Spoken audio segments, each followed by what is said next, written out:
우리 다 같이 묵상으로 기도드림으로 주일 예배를 하나님께 드리겠습니다.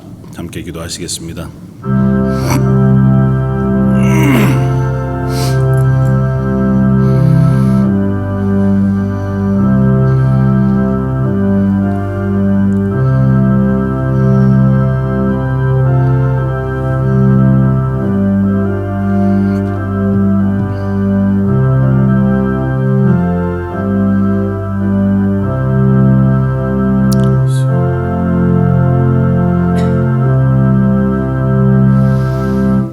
여호와여, 주께서 하신 일이 어찌 그리 많은지요. 주께서 지혜로 그들을 다 지으셨으니 주께서 지으신 것들이 땅에 가득하니이다. 내가 평생토록 여호와께 노래하며 내가 살아있는 동안에 내 하나님을 찬양하리로다. 나의 기도를 기쁘게 여기시기를 바라나니 나는 여호와로 말미암아 즐거워하리로다. 아멘.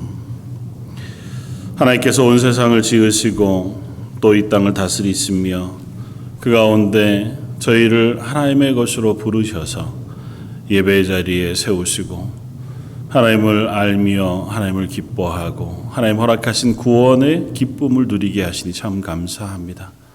하나님 허락하신 그 구원의 기쁨을 가지고 이 자리에 섰습니다. 하나님께 올려드리는 예배를 받아주시고 찬양을 받으시며 저희 마음에 간절한 고백을 담아 하나님의 도움을 청하며 구하는 기도에 응답하여 주옵소서. 이 예배의 주인 되신 하나님, 예배의 시종 주인 되어 주시고 참여한 저희들 가운데 성령이 충만한 것으로 임하여 주옵소서. 모든 말씀 예수님 이름으로 기도드립니다. 아멘. 전능하사 천지를 만드신 하나님 아버지를 내가 믿사오며 그의 외아들 우리 주 예수 그리스도를 믿사오니 이는 성령으로 잉태하사 동정녀 마리아에게 나시고 본디오 빌라도에게 고난을 받으사 십자가에 못 박혀 죽으시고 장사한 지 사흘 만에 죽은 자 가운데서 다시 살아나시며 하늘에 오르사 전능하신 하나님 우편에 앉아 계시다가 저희로서 산 자와 죽은 자를 심판하러 오시리라. 성령을 믿사오며 거룩한 공회와 성도가 서로 교통하는 것과 죄를 사하여 주시는 것과 몸이 다시 사는 것과 영원히 사는 것을 믿사옵나이다. 아멘. 찬송가 70장을 함께 찬양하시겠습니다.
사랑과 은혜가 충만하신 하나님 아버지, 지난 한 주간 우리의 삶을 보호하여 주시고 예배 자리로 인도해 주신 그 은혜에 감사를 드립니다.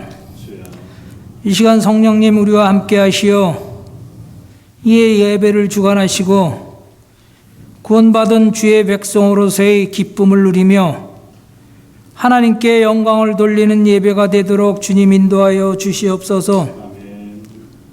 하나님 아버지, 이 세상은 많은 죄들로 오염되어 때로는 우리들이 감당할 수 없는 답답함과 또 어려움으로 힘들 때도 있지만 늘 주님이 주시는 소망을 의지하며 위로와 은혜의 기쁨으로 살아가기를 소원합니다.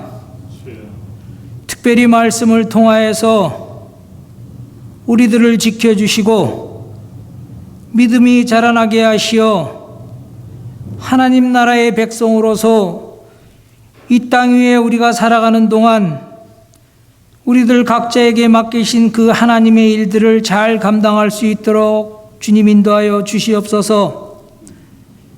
교회의 머리가 되시는 하나님 아버지, 주님의 자녀들로 이루어진 이 교회가 세상 사람들에게 안식과 평안을 줄 수 있는 교회가 되게 하여 주시옵소서.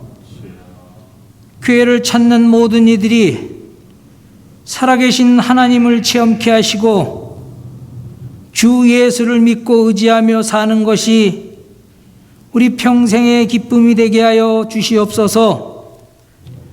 모든 성도님들 가정을 돌아보시고 앞길을 알 수 없는 이 세대 속에서 평안함과 화목함을 잃지 않게 하시옵고 자녀된 자들은 부모들을 잘 섬기고 또 부모된 자들은 주님을 사랑하는 마음으로 자녀들을 잘 양육하게 하여 주시옵소서. 특별히 부모님 곁을 떠나 있는 자녀들을 사랑하시고 그들이 어디에 있든지 믿음의 자리에서 떠나지 않도록 성령님 지켜주시옵소서. 사랑이 많으신 하나님 아버지, 어느덧 9월의 마지막 주일을 보냅니다. 아침 저녁으로 쌀쌀한 날씨에 우리 연로하신 어르신들 건강을 지켜주시고 특별히 병환으로 힘들어하신 성도님들을 위로하시고 그 모든 것들을 믿음으로 이길 수 있도록 성령님 주장하여 주시옵소서. 오늘도 말씀을 전하신 목사님께 함께 하시어 이 예배가 더욱더 은혜가 충만하게 하여 주시옵소서. 오늘의 모든 예배의 순서를 주님께 의탁하오며 이 모든 기도 우리 주 예수 그리스도 이름으로 감사하며 기도드리옵나이다.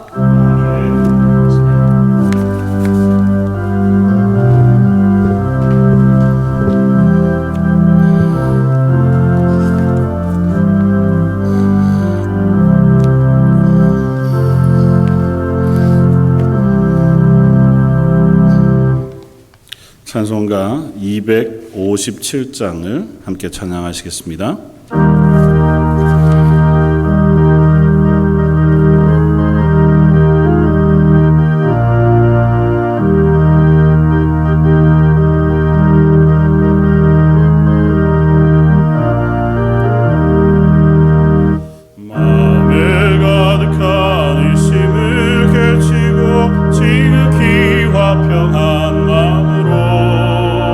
찬송이 부르는 어린 양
함께 나눌 말씀 구약성경 민수기 14장 6절로 12절까지 말씀입니다.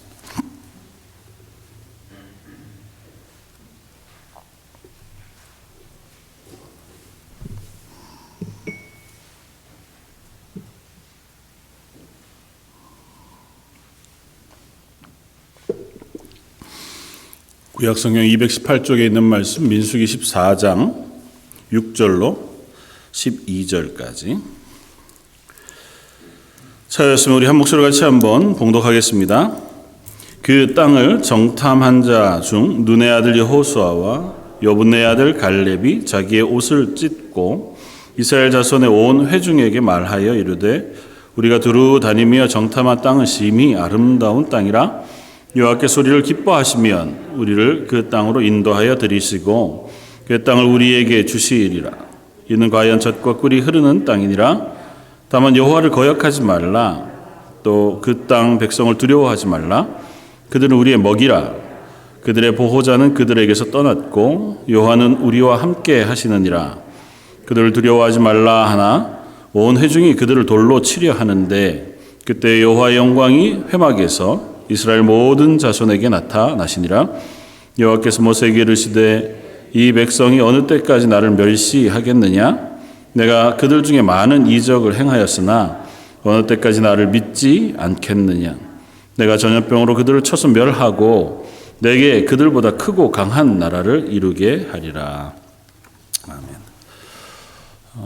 오늘은 민수기 14장 말씀을 가지고 하나님을 믿지 않는 죄라고 하는 제목을 함께 말씀을 나누고자 합니다. 책 중에 삶의 끝에서 비로소 깨닫게 되는 것들이라고 하는 책이 있습니다. 삶의 마지막 순간에 자녀들에게 혹은 사랑하는 이들에게 쓴 유서 혹은 편지 아니면 그 고비를 넘기고 나서 깨달은 것들을 이렇게 써놓은 글들을 좀 축 모아서 한 책으로 하나 편집해 둔 것인데요. 그 중에는 그들이 전혀 깨닫지 못했던 것들을 비로소 그 시간이 되니까, 그 순간이 되니까 깨닫게 되어지던 것들이 있더라. 이제 그런 고백을 하면서 그런 거죠. 우리가 살면서 이미 그런 것들을 생각할 수 있었다면, 깨달을 수 있었다면 조금 더 후회 없는 삶을 살아갈 수 있지 않을까 그러면서 여러 이야기를 합니다.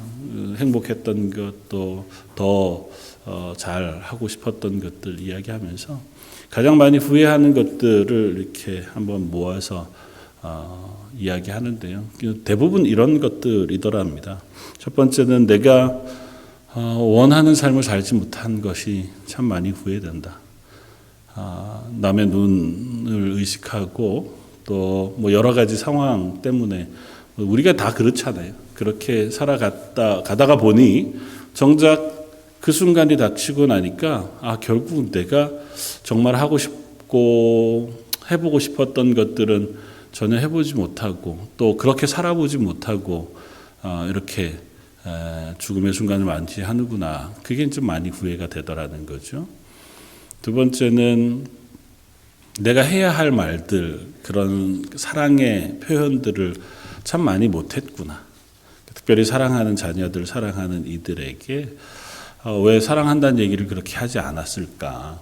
고맙다는 얘기를 그렇게 많이 하지 않았을까? 내가 가지고 있는 감정을 잘 표현해서 그렇게 고백하는 시간들이 더 많았더라면 좋았을 텐데 그 하지 못한 것이 후회가 되더라는 겁니다. 그리고 특별히 이제 북미나 이 유럽권에 살아가던 이들은 자기의 그 마지막 순간에도 자녀들을 만나지 못하는 경우들이 종종 있더라고요.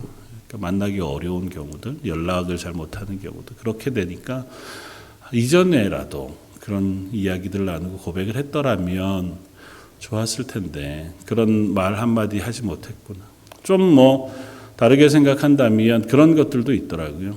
그러니까 내가 내 속에 슬프고 또 힘겹고 아팠던 그런 것들도 좀 솔직하게 표현하고 내 사랑하는 이들이 나를 도울 수 있도록 아니면 위로받을 수 있도록 했으면 좋았을 텐데 괜찮은 척하고 그냥 아무 말 하지 않고 넘어갔던 것들도 좀 후회되더라.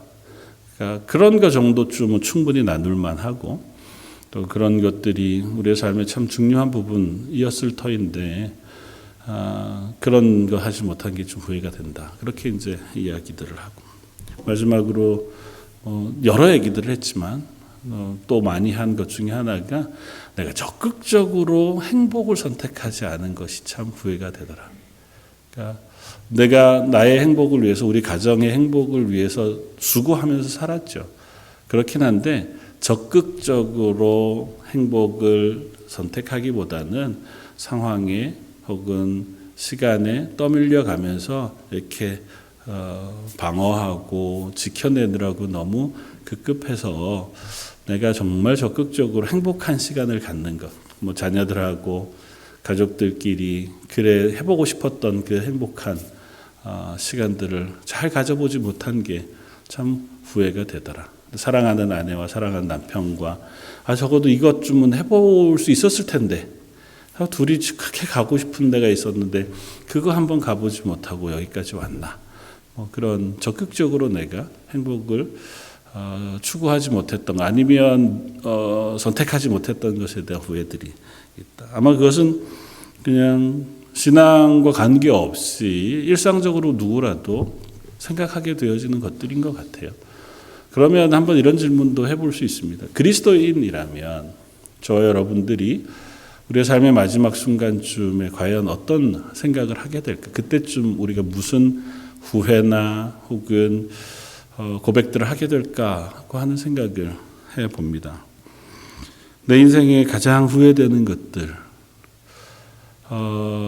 지금 우리가 예수 그리스도를 믿고 또 하나님의 사람으로 살아가지만 아마 그런 것 아닐까 싶어요. 내가 적극적으로 하나님을 신뢰하지 못한 것. 사실 우린 그리스도인이잖아요.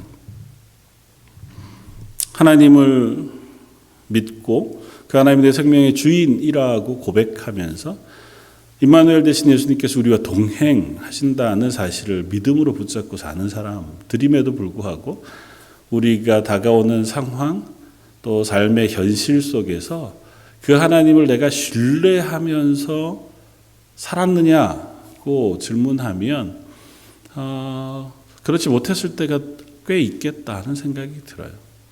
그건 정도의 차이가 있고 생각의 차이들도 있기는 하겠지만 우리는 사실 육체의 사람이어서 눈으로 보지 못한 것을 믿음으로 붙잡는 것에 참 어려움을 겪습니다. 그러니까 하나님을 내가 볼 수 있다면 우리가 그렇게 얘기하고 또 경험한다면 하나님 내 기도를 들어주셨던 경험 아니면 내가 위기에서 이렇게 이끌어주셨던 경험이 있다면 내가 좀 더 신뢰할 수 있었을 텐데 이런 우리가 이야기들을 하기는 하죠. 그러니까 하나님은 내게 있어서 실제 하시는 그분으로 신뢰하고 믿고 의지하고 살아가는 일에 적지 않은 어려움을 겪습니다. 그럼에도 불구하고 우리는 우리에게 질문해 보았으면 좋겠습니다. 스스로에게 나는 하나님을 믿으며 살고 있는가? 하나님을 신뢰하고 있는가? 오늘 우리가 함께 나누는 민수기 14장의 본문은 이스라엘 백성들이 출애굽한 이후에 꽤 유명한 사건을 우리에게 들려줍니다. 이스라엘이 출애굽합니다. 애굽에서 종살이 하던 그리고 죽음의 위협 속에 있던 그들을 하나님께서 건져내셔서 하나님의 약속하신 땅, 그들의 조상 아브라함과 이삭과 야곱에게 약속하셨던 가나안 땅으로 그들을 인도하여 들이시기로 작정하셨습니다. 그래서 모세를 준비시키셨고 모세라고 하는 인물을 통해서 이스라엘 백성, 유대인 전체를 애굽에서 건져내셨어요. 나올 때에 큰 재산을 가지고 나올 수 있게 하셨고 여러 기적을 경험하게 하셔요.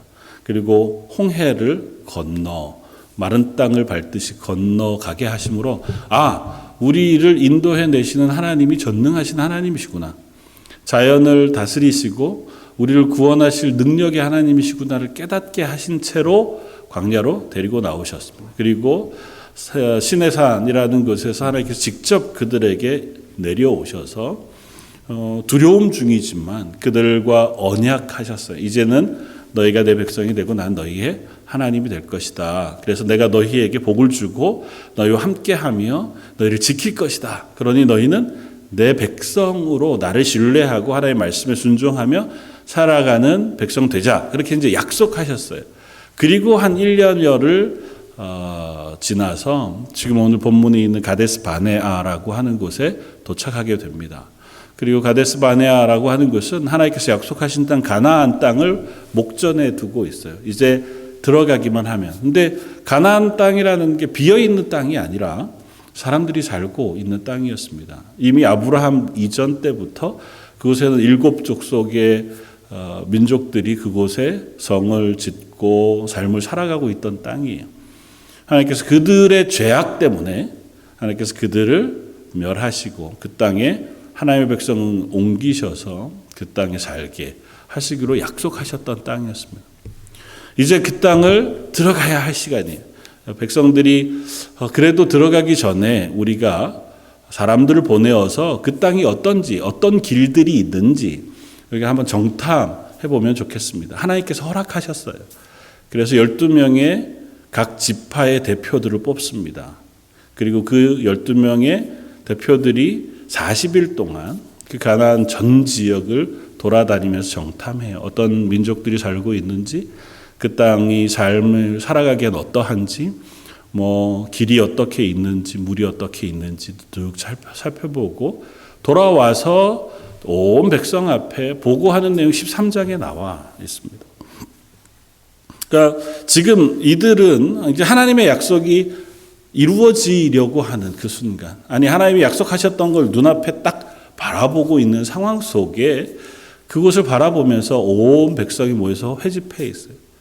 근데 이 상황을 보자면 오히려 어려운 상황에 놓였습니다. 12명이 다녀왔는데 먼저 10명의 정탐꾼들이 마음을 합해서 함께 보고합니다. 그 땅이 너무너무 좋은 땅이기는 하더라. 하나님이 약속하신 것처럼 젖과 꿀이 흐르는 땅, 이게 표현상 정말 살기 좋은 땅. 그렇기는 한데 그 땅에 이미 살고 있는 사람들이 있는데 그 사람들이 너무 강한 사람들이더라는 거예요. 그곳에는 아낙 자손들이 살고 있고 아말렉, 헷, 또 여부스인과 아모리, 가나안 사람들이 요새 성을 짓고 살고 있는 땅이더라. 우리가 들어가서 그 땅을 차지하기가 만만치가 않겠더라고 이야기합니다. 그러니까 사람들이 동요하기 시작해요. 우리가 여기까지 올 때 잘 왔잖아요. 어려움이 있었지만 그래도 약속하신 땅에 와서 이제 들어가면 될 거라고 생각했는데 들어가려고 보니까 어려움이 너무 많은 거예요. 눈앞에 보이는 현실이 녹록하지 않습니다. 동요하기 시작하니까 갈렙이 그들의 말을 끊고 중간에 끼어듭니다. 앞쪽에 13장 30절에 보면 갈렙이 모세 앞에서 백성을 조용하게 하고 이르되, 그러니까 사람들이 동요하고 있으니까 야 좀 조용히 해봐라.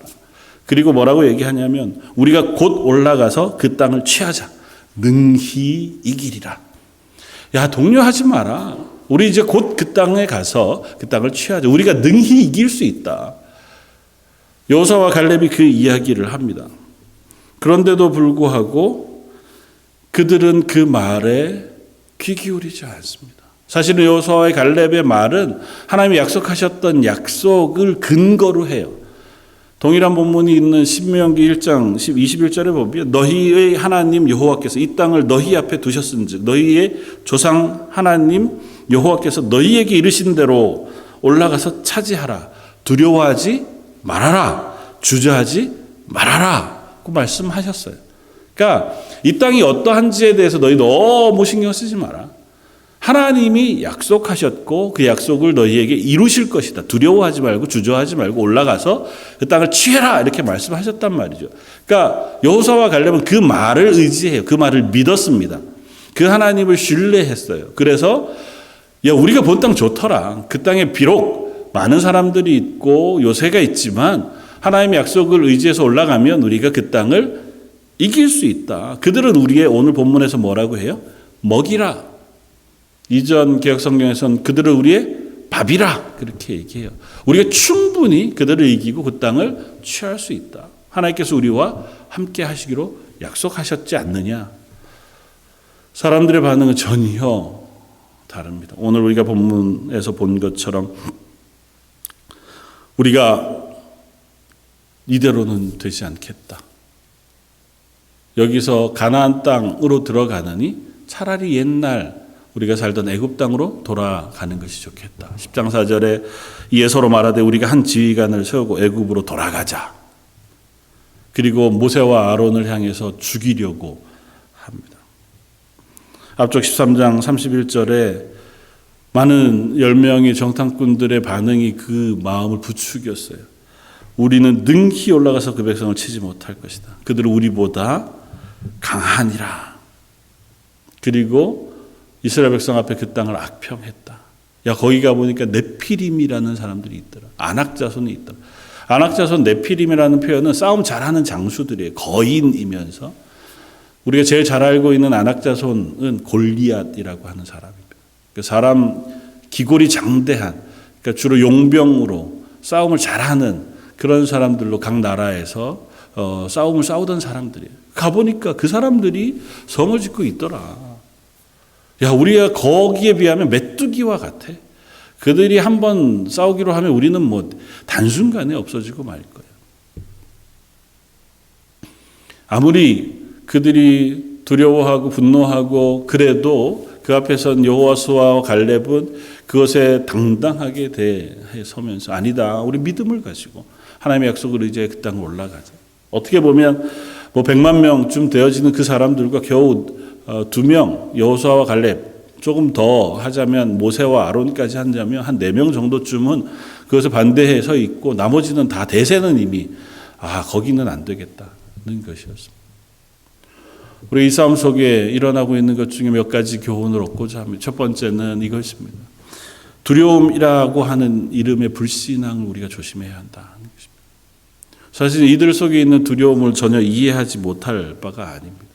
그리고 우리들이 살아가는 삶 속에서 이런 두려움이 우리의 삶을 덮을 때가 참 많습니다.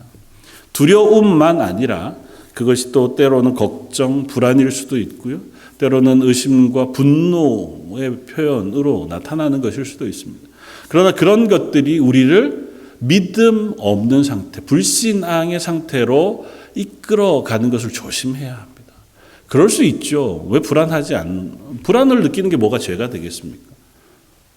두려움을 느끼는 게 사실은 우리가 두려움을 느끼기 때문에 하나님을 의지하는 존재거든요. 내가 연약한 줄 알아서 하나님을 의지할 수 있도록 하나님께서 우리를 만드셨어요. 그 두려움이 그렇게 하나님을 의지하는 쪽으로 가면 되는데 오히려 불신앙, 하나님을 믿지 못하는 쪽으로 우리를 몰아가기도 한다는 거예요. 조심해야 합니다. 이들의 상황을 한번 잘 생각해 보면 충분히 이해가 됩니다. 광야를 한 2년여간 그들이 지나왔습니다. 그러는 동안 그들이 텐트 치고 사막, 그 광야를 지나오면서 살았어요. 군대가 조성되었을 리 없고 또 그들이 잘 훈련되어진 무엇인가를 할 수 있는 상황도 아니었습니다. 그저 텐트 치고 하루 자고 또 일어나고 움직이는 게 전부였고 오늘은 뭘 먹어야 되나, 어디서 물을 얻어서 마셔야 생명을 유지하나가 그들의 제일 중요한 관심사였어요. 그러니까 전쟁을 준비하거나 싸움을 대비하거나 이런 건 전혀 해보지 않은 거죠.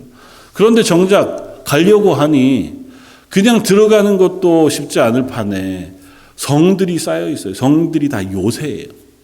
그 들어가려고 했던 그 땅 정탐했던 여리고 성도 보면 그 성벽의 두께가 꽤 두껍습니다.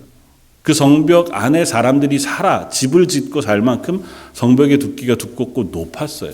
그리고 가나안 땅에 있었던 대부분의 옛날 요새들은 산지 언덕 위에 올라져 있는 텔이라고 해서요.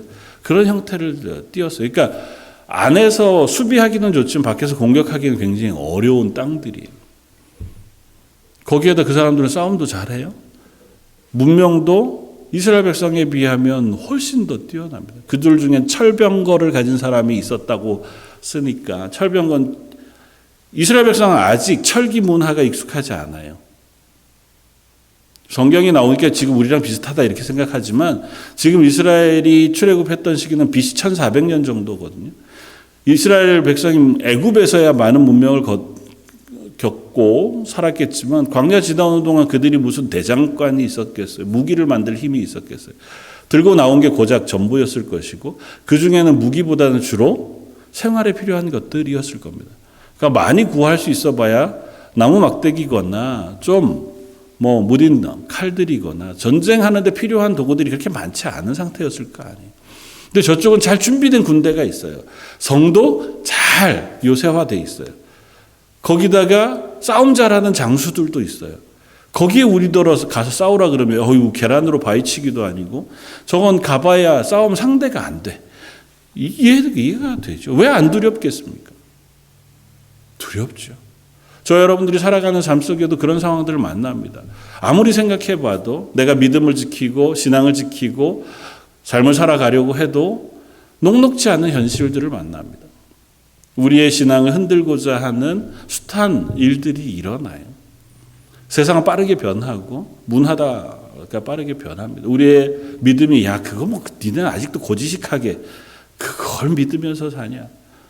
팬데믹이 지나면 그런 얘기들도 나올 만하죠. 아직도 교회를 진짜 가? 집에서 온라인으로 얼마든지 설교 잘하는 목사님들 설교를 들만한데 아직도 그러고 있어? 세상은 빠르게 변합니다. 어디 그런 문제뿐일까요? 돈을 벌고 먹고 살아가는 그 문제에 있어서도 세상의 방식들은 우리를 향해서 계속해서 도전해 올 겁니다. 정직하게, 신실하게 하나님 앞에서 믿음으로 살아가는 것들을 흔들 만한 요소들이 그게 때로는 우리를 두렵게 해요. 그럴 때에 우리가 조심해야 합니다. 그때 나는 온 세상의 주인이시자 나의 생명의 주인이신 하나님을 기억하고 그분을 믿고 의지하고 있는가를 질문해야 합니다. 이 시간 이스라엘 백성은 하나님을 믿지 못했어요. 하나님의 약속을 믿지 못했습니다. 이들은 이미 하나님이 그들에게 하셨던 것들을 경험한 사람이에요. 불과 1, 2년 동안 그들이 경험했던 기적들을 일일이 나열하면 세상에 어떤 사람들도 그만한 하나님이 베푸신 기적을 경험한 사람이 없을 사람들이었습니다. 10가지 재앙 그 가운데 자기들만 지키시는 자기들이 사는 그 고센 땅만 하나님 보호해 주셨던 걸 경험했잖아요.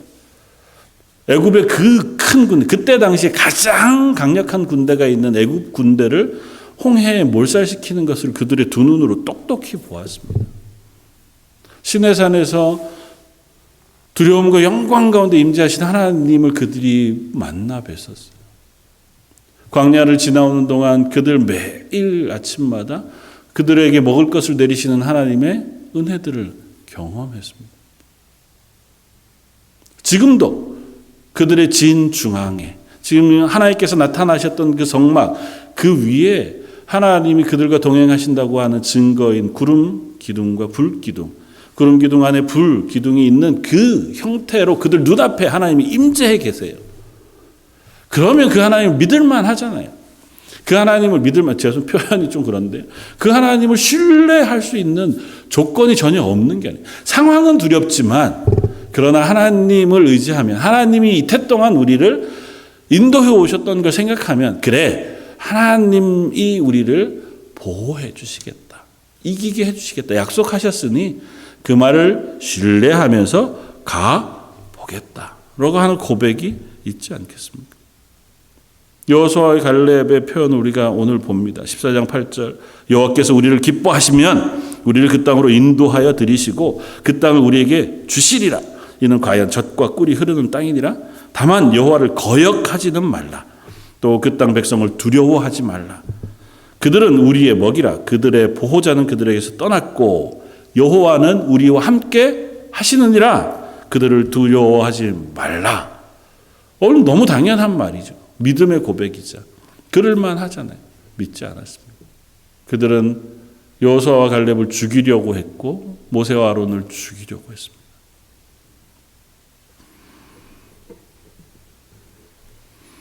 약속은 아직 이루어지지 않은 상태에서 약속하실 분을 믿음으로 소망하는 거잖아요.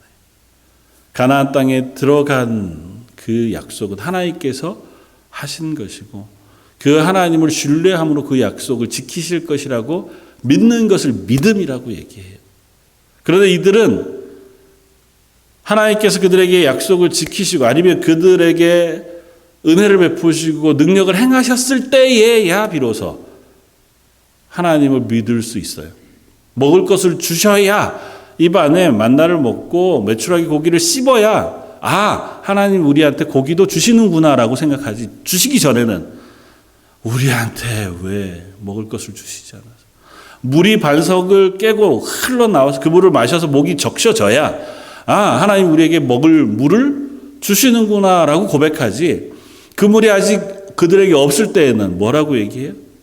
우리를 이 광야에서 목말라 죽게 하는구나. 경험은 이미 했어요. 그러나 또 새로운 문제 앞에 그것이 이미 우리에게 주어지고 나서야 그거야 세상에 누가 그걸 안 믿겠어요. 밥 다 먹고 나서 배부르고 나서 밥 먹으니 배부르더라. 그 얘기야 무슨 깐난하기도 다 할 수 있는 거죠. 그러나 우리가 보통은 어떤 약속이 있으면 그 약속한 사람을 신뢰할 만하면 아직 그 약속의 시간이 앞에 있더라도 그것을 믿음으로 그렇게 될 줄로 알고 그 약속을 의지해서 그 길을 걸어가고 그 길로 나아가는 거잖아요. 그걸 우리는 믿음이라고 표현합니다. 이스라엘 백성은 그러하지 못했습니다. 두려움이 그 모든 믿음을 사라지게 했어요. 그들 앞에 있는 현실을 바라보느라고 그들은 그 하나님을 믿지 못했습니다.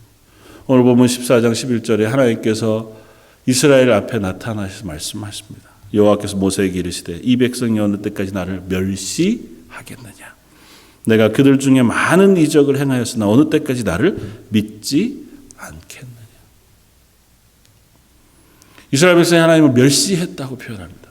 그리고 하나님을 믿지 않았다고 말씀하세요. 사랑하는 성도 여러분, 저와 여러분들은 그 하나님의 언약의 약속을 의지하고 믿으면서 그리스도인으로 살아가는 사람들이었으면 좋겠습니다. 임마누엘, 내가 너와 세상 끝날까지 영원히 함께 하리라고 약속하셨던 예수님의 언약의 말씀, 내가 너를 버리지 아니하고 하나님의 나라에 영원한 생명으로 구원하리라고 약속하셨던 하나님의 약속, 예수 그리스도의 보혈의 피로 우리의 죄를 씻어 하나님의 의로운 백성으로 삼으셨다고 하는 그 약속을 우리가 의지해서 그 하나님의 말씀에 순종하는 그리스도인으로 살아갈 수 있는 저와 여러분이었으면 좋겠습니다. 두 번째 교훈은 하나님을 믿지 않는 것은 죄이다. 그리스도인이 하나님을 안 믿을 리가 있나요? 표현을 조금 달리 할까요? 하나님을 신뢰하지 않는 것은 죄다. 하나님의 말씀을 신뢰하지 않는 것은 죄다. 우리가 살아가면서 하나님의 말씀이 우리에게 주시는 그 말씀을 붙잡고 의지하고 순종하지 않는 것은 죄다. 세상 사람들이야 하나님을 모르니 그 하나님을 믿고 하나님의 말씀에 순종하고 하나님을 의지할 리 만무하죠. 그렇다고 해서 그들이 그게 죄가 되지 않는 건 아니에요. 이미 그것이 죄가 되어 그들은 영원히 구원을 얻지 못한 채로 죽음으로 내버려 둔 상태가 되었습니다. 그러나 저와 여러분들은 다르잖아요. 이스라엘 백성은 하나님의 백성으로 부르심을 받은 사람이에요. 애굽에 종살이 하던 데에서 건져내셔서 이 가나안 땅 앞으로 인도해 내신 분이에요. 그래서 너는 내 백성이라고 약속했어요. 그런데도 불구하고 그들이 하나님을 믿지 않는다고 하나님이 말씀하세요. 본 말씀 뒤에 가면 하나님께서 이스라엘 백성에게 말씀하시기를 저들이 내가 나를 10번이나 시험했다고 말씀하세요. 그러니까 이미 이 곳에 오는 동안 그들이 하나님을 향한 불평, 원망, 불신을 드러낸 것이 여러 번 있었습니다. 그때마다 하나님이 참으셨어요. 그리고 그들에게 그들의 불평에 응답하셔서 물도 주시고 먹을 것도 주시고 그들을 보호하시기도 하셨습니다. 그들이 시내산에서 우상을 만들어 놓고 이 송아지가 금송아지가 우리를 애굽에서 건져낸 여호와로라 말도 안 되는 불신을 행하고 있을 때에도 하나님께서 용서해 주셨어요. 그런데 또 그들이 그 하나님을 믿지 않습니다. 저 여러분들을 하나님께서 부르셨습니다. 예수 그리스도의 십자가의 보혈로 우리를 씻으셔서 하나님의 자녀 삼아주셨고 이 땅에서 그리스도인이란 이름으로 하나님의 은혜 가운데 살아갈 수 있는 교회가 되게 하셨습니다. 물론 믿음의 정도가 다르고 우리가 교회를 출석한 지 시간들이 다 각기 다르죠. 그러나 적어도 하나의 고백만은 분명합니다. 나는 하나님을 믿습니다. 그 믿음의 고백이 저와 여러분들의 신실한 고백이 되어지길 바랍니다. 그냥 캐치프레이즈처럼 나는 하나님 믿습니다. 그렇게 말하는 정치인들이 무슨 공약대 걸듯이 아니면 이야기하듯이 말은 하지만 행동은 전혀 딴 행동을 하는 그런 것이 아니라 우리가 하나님을 믿습니다고 하는 그 고백이 우리의 삶의 고백이 되어지고 우리의 믿음의 고백이 되어지면 좋겠습니다.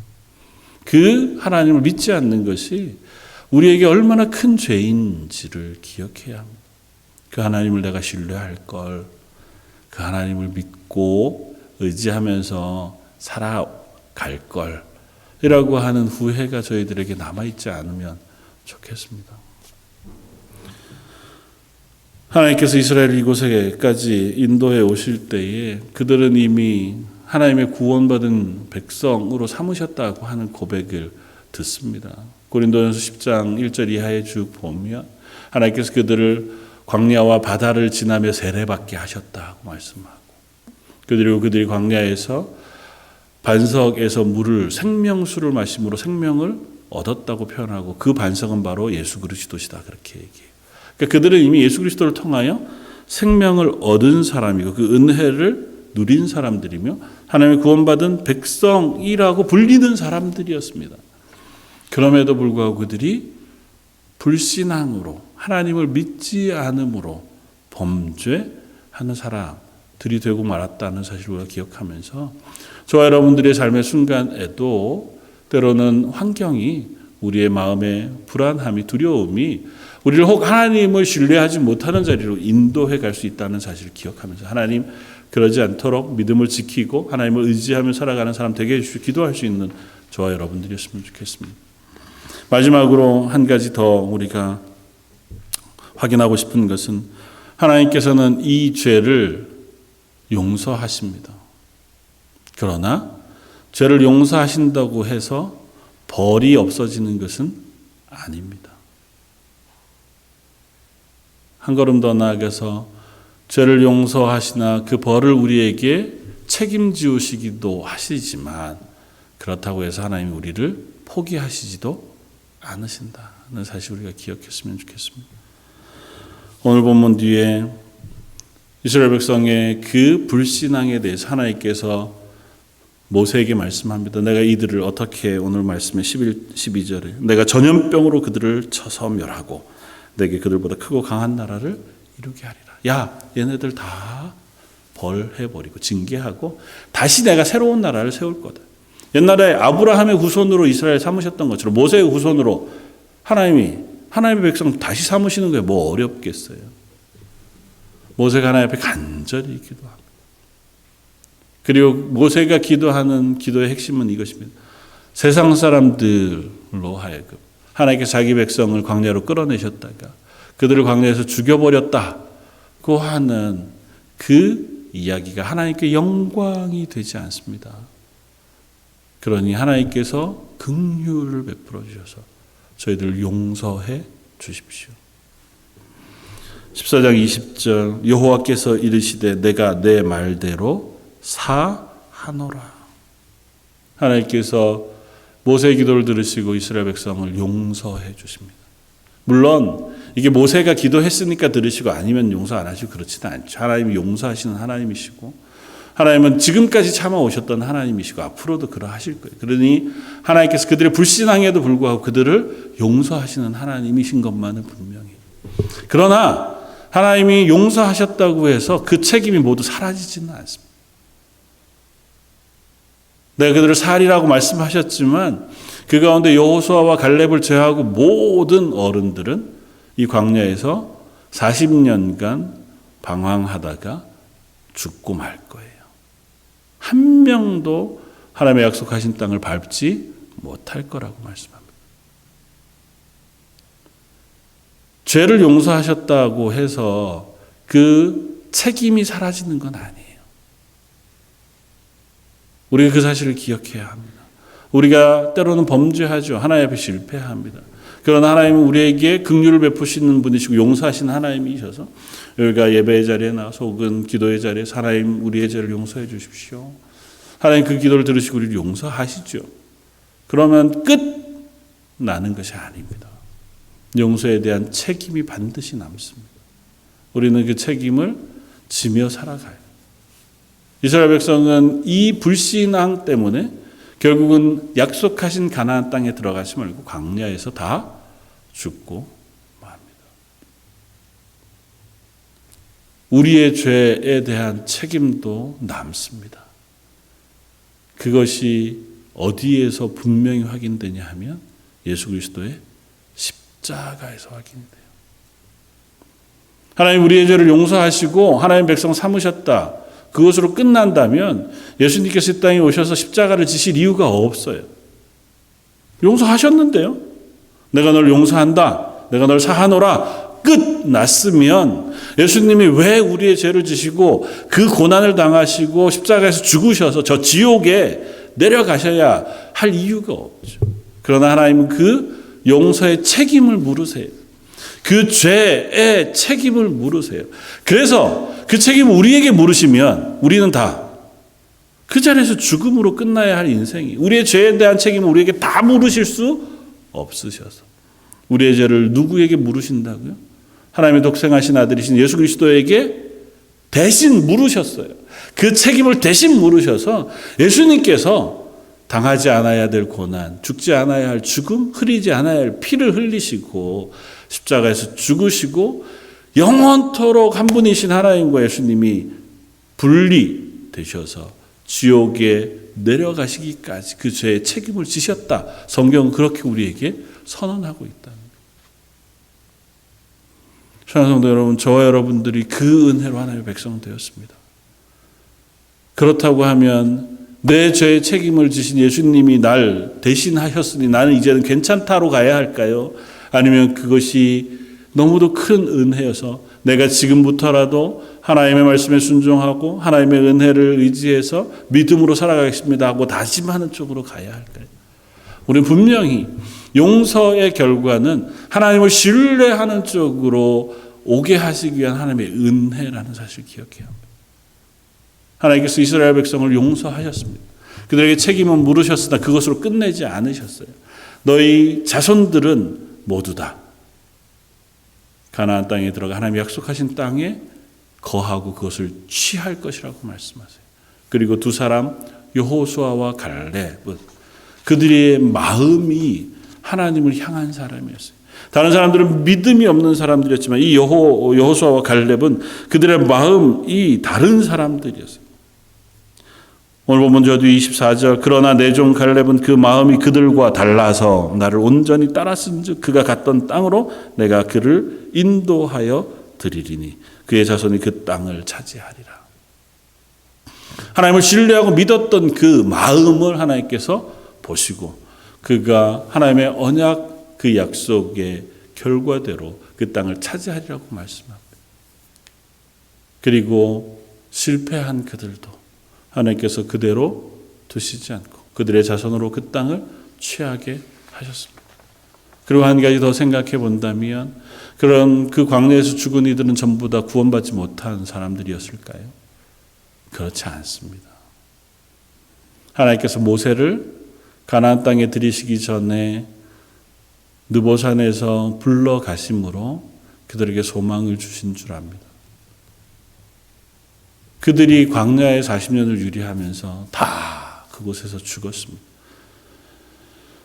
물론 그 중에는 하나님 앞에 불신하다가 하나님을 거역하다가 땅이 갈라져서 불이 나와서 병으로 죽은 사람들도 있죠. 그런 사람들은 모르겠습니다. 그러나 대부분의 사람들은 그 광야를 지나는 동안 그들의 생명을 다하고 그 광야에서 쓰러져 갔습니다. 그들이 소망하던 그 약속의 결과를 보지 못했습니다. 그러나 모세를 통해서 하나님 우리에게 소망을 주시는 것은 그렇다고 해서 그들이 그곳에서 영원히 실패로 끝난 인생은 아니라는 것입니다. 모세를 느보산 꼭대기에 데리고 가셔서 하나님 약속하신 땅을 먼 곳에서 보게 하셨던 것처럼 나중에 예수 그리스도의 보혈의 피로 그들도 씻으셔서 그 하나님의 약속의 땅, 그 땅에 거하게 하시는 은혜를 그들에게 베풀어 주시는 줄 믿습니다. 기대하기는 저와 여러분들이 실패할 수 있습니다. 두려워할 수 있고 그것이 우리의 믿음을 흔들 수 있습니다. 그러나 그것이 불신앙으로 끝나는 것이 아니라 믿음 없음으로 끝나는 것이 아니라 하나님을 믿지 못하여 실패하는 자리에서 끝나는 것이 아니라 하나님, 저는 두렵지만 하나님을 의지하여 이 삶을 승리하며 살게 해주십시오. 기도하는 저와 여러분이었으면 좋겠습니다. 상황을 바라보면 두렵지만 그러나 우리는 상황을 보는 사람이 아니라 우리와 함께 하시겠다고 약속하신 하나님을 보는 사람들. 어떤 순간에도 우리의 눈이 하나님을 바라보고 그 하나님의 약속을 의지하고 하나님의 말씀을 의지할 때에 우리는 우리의 삶을 믿음으로 살아갈 수 있는 용기와 은혜를 얻게 되어지는 줄 믿습니다. 긍휼하신 하나님 그리고 전능하신 하나님을 기억하면서 저희들의 삶의 하루하루가 그 하나님을 바라보며 불신앙이 아닌 믿음의 삶을 살아갈 수 있는 저와 여러분들 되시기를 주님의 이름으로 축원을 드립니다. 다시 한번 기도하겠습니다. 하나님, 가나안을 눈앞에 둔 이스라엘 사람들, 그들의 실패와 낙심을 보면서 그리스도인으로 부르신 우리의 인생을 돌아봅니다. 하나님께서 우리와 함께 하시고 우리의 삶을 하나님의 손으로 붙드시며 복 주시겠다고 약속하셨지만 저희들은 여전히 우리의 힘으로 우리의 상황을 이겨내려고 애쓰다가 때로는 낙심하고 그것으로 인하여 실패하며 하나님을 신뢰하고 믿음으로 붙잡는 자리에 서지 못할 때가 많이 있는 사람들인 것을 고백합니다. 하나님 다시 저의 마음을 새롭게 하여 하나님을 의지하며 하나님을 신뢰하며 믿음의 자리에 서기를 원합니다. 예배하는 모든 성도들 그들의 심령 가운데 믿음을 더하시고 하나님을 바라볼 수 있는 눈을 열어주셔서 우리의 마음으로 우리의 고백을 담아서 그 하나님 앞에 믿음으로 살아가는 하나님의 사람들 다 되게 하여 주옵소서. 모든 말씀 예수님 이름으로 기도드립니다. 아멘. 찬송가 310장을 함께 찬양하시겠습니다. 왜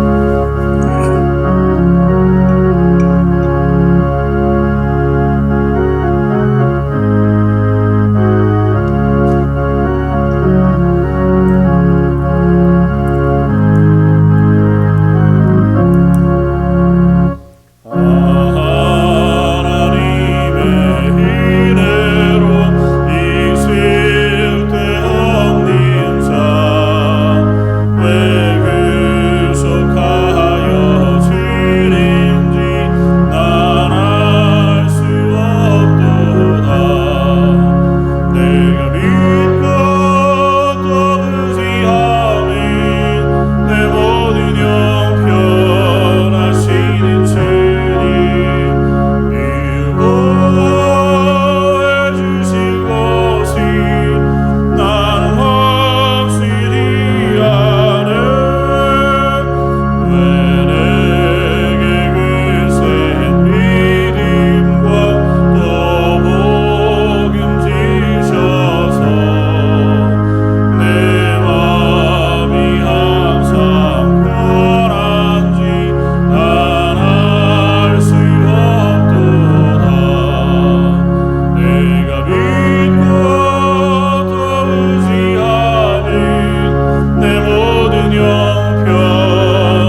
그 앞에 광고 말씀 주보를 참고해 주시면 좋겠습니다. 다음 주 이제 10월부터는 1부, 2부 목장을 조금 바꾸긴 했는데요. 그것에 관계없이 1부에는 우리 주 EM과 같이 예배를 드리니까 부모님들 또 예배 드리실 분들, 2부에는 주일학교와 같이 예배를 드리니까 예배 드리실 분들이 함께 시간 내어서 예배 자리에 참여해 주시면 좋겠습니다. 오늘 2부 예배 때에는 세례식이 있습니다. 다 같이 있을 때 함께 세례식을 행하는 것이 좋겠지만 쉽지 않아서요. 오늘 오후 예배 2부 예배 때에 4명의 세례자와 3명의 유아 세례자가 있습니다. 기억하셔서 하나님께서 우리에게 허락하신 믿음의 사람들, 가정들 위해서 기도해 주시면 좋겠습니다. 다음 주일에는 1부, 2부 예배 시간에 성찬 예식이 있습니다. 기억하시고 기도해 주시면 좋겠습니다. 교회 어르신들 위해서 또 연약한 가정들 기억하시고 기도해 주시고 관심 가져주시면 좋겠고, 새로 오는 가정들이 있습니다. 관심 가지고 또 전도하고 함께 신앙생활 할 수 있도록 그렇게 해주시면 좋을 것 같습니다. 제가 한번 기도하겠습니다. 지금은 우리 주 예수 그리스도의 무한하신 은혜와 아버지 하나님의 그 크신 사랑하심과 성령님의 위로 교통하시고 우리를 붙잡